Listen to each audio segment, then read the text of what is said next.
లక్ష్మణ్ రెడీయా? మటనకు వచ్చింది. రెడీనా? మట్టనే తినక్క మటనే తిను, నువ్వు రిచ్ కదా. ఆ చేత్తో మటన్ తిన్నారా పిచ్చెక్కిపోయిద్ది మామ. మా పిచ్చెక్తి మేము పోయి హాస్పిటల్ పడతాం అక్క. మీ చేతి వంట మాకు వద్దక్క. నువ్వే తినక్క, నువ్వే తిను. మామూలు ఉండదు తెలుసా అసలు. మామూలుగా ఉండదు తెలుసా? దేనికన్నా సరే మటన్ అక్కే కరెక్ట్, మటన్ అక్కే కరెక్ట్. భూపతి స్టైల్లో మటన్ ఎలా చేయాలో చెప్పాలా? చెప్పక్క, రేపు నేను కూడా చేసుకుంటా. ముందు మటన్ వండిన మార్కెట్ లో ఓనో చెప్పు. చెప్తా కాంటి, అక్క సంతోష పెట్టి రుద్దిద్ది, అది మెల్లమెల్ల మెరిసిపోద్ది.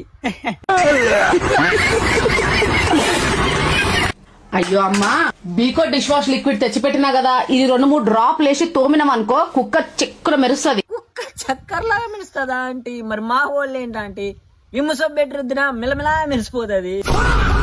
కుక్కర్ లో ఉన్న జిడ్డు మరకని నేను నార్మల్ స్క్రబ్ తో ట్రై చేశాను. అక్క అక్క ఇలా రా అక్క. నువ్వేంటక్క బొచ్చులు రుద్దుతున్నావు? ఎలా అంటే పని మీద రుద్దుతారు అక్క బొచ్చులో.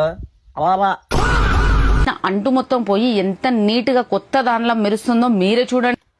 మటన్ అన్నా ఊకున్నా, బీకో డిష్ వాష్ అన్నా ఊకున్నా, కానీ మటన్ అక్క కర్రీ చేసిందే నిప్పున.